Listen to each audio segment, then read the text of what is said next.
Olá turma, aqui é o professor Davi e hoje vamos fazer a explicação e correção da semana 4 dos sextos anos. Você já aprendeu sobre vários esportes, sejam eles considerados de precisão, invasão, marca ou técnico combinatório. Antes de vivenciar mais um esporte, o que você saberia dizer sobre os esportes? E já de início temos a número 1, que completa essa pergunta de cima, ficando uma pergunta só. A número 1 pede o seguinte: escreva em seu caderno o que você sabe dizer sobre os esportes estudados.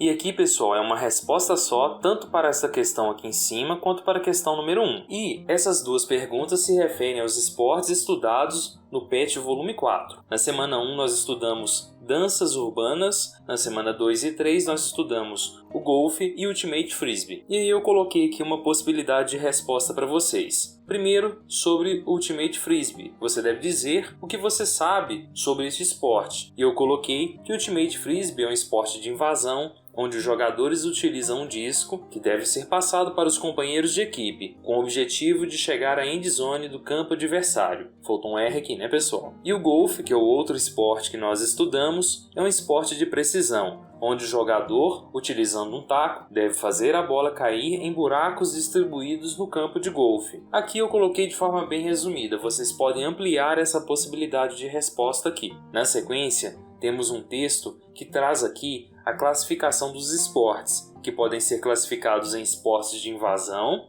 que são aqueles esportes em que você deve ocupar o setor da quadra ou campo defendido pelo adversário, com o objetivo principal de marcar o ponto, que pode ser o gol, a cesta ou o touchdown. E aí, como exemplos de esportes de invasão, nós temos o handball, o futebol, o rugby e o basquete.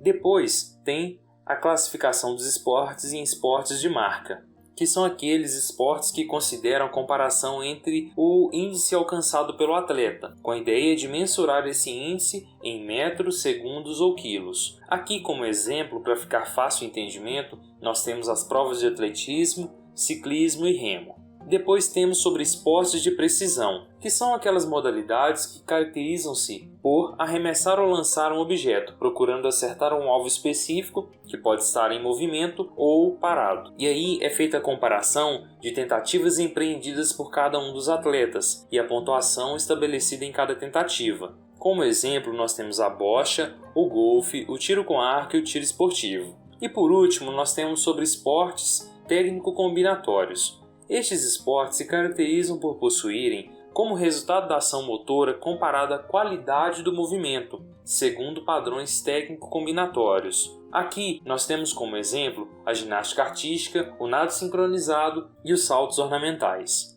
E aí na sequência nós temos a número 2, que pede o seguinte: veja as figuras a seguir e escreva o tipo de esporte correspondente. E aí eu fiz questão de analisar uma por uma das figuras e já escrever aqui quais esportes elas correspondem. Eu ampliei um pouquinho, vocês podem pausar o vídeo para verificar as respostas colocadas aqui e ver se está tudo ok com a resposta que vocês colocaram aí. Beleza? Depois de conferir então a número 2, vamos ver o que tem na sequência. Aqui na sequência tem alguns textos que trazem informações sobre a corrida, essa modalidade do atletismo que é muito interessante. As corridas podem ser caracterizadas em corridas de velocidade ou de resistência, e são subdivididas em corridas rasas, meio rasas e fundas, a depender da distância, obviamente. Podem ser também subdivididas em corridas com barreiras ou corridas com obstáculos, além de outras variações mais. Na sequência aqui temos algumas informações sobre o movimento do corpo durante a corrida, mais especificamente sobre a corrida de velocidade, que é dividida em algumas fases, entre a fase de apoio e impulsão, que é o apresentado aqui na imagem, e depois a fase de voo, que é apresentado nessa segunda imagem aqui. Cada uma dessas fases são divididas em duas outras. A fase de apoio e impulsão, basicamente, é onde você apoia o pé no chão e depois impulsiona, fazendo a tração do pé no chão. E a segunda fase, que é a fase de voo, é a fase de balanço e a fase de recuperação, e aí inicia novamente a fase anterior. É interessante entender estes movimentos, pois eles serão cobrados à frente. Logo abaixo aqui é apresentado para vocês as diferenças entre corridas de velocidade e corridas de resistência. Na corrida de velocidade, a ideia é você atingir a maior velocidade possível. É meio óbvio, né? E aqui, o atleta deve gerar muito torque e muita força para poder empreender nessa corrida. Já na corrida de resistência, é uma corrida que, geralmente, os atletas de ponta alcançam uma velocidade bem alta, se comparado a nós, mas é uma corrida em que o objetivo principal é a economia de energia, por serem corridas muito longas. Então, neste caso, é muito interessante e inteligente uma economia nos movimentos durante a corrida. A número 3 pede o seguinte: agora que você já conheceu sobre a estrutura do movimento da corrida, na figura 2 e 3, que é esta figura aqui e a seguinte, verifique um lugar em sua casa para que você pratique as passadas. Ao finalizar esta atividade, registre em seu caderno sua prática e suas dificuldades. Aqui, pessoal, basicamente a figura 2 e 3 retratam a corrida de velocidade. Então você deve organizar um espaço em sua casa que você possa correr em uma velocidade muito grande.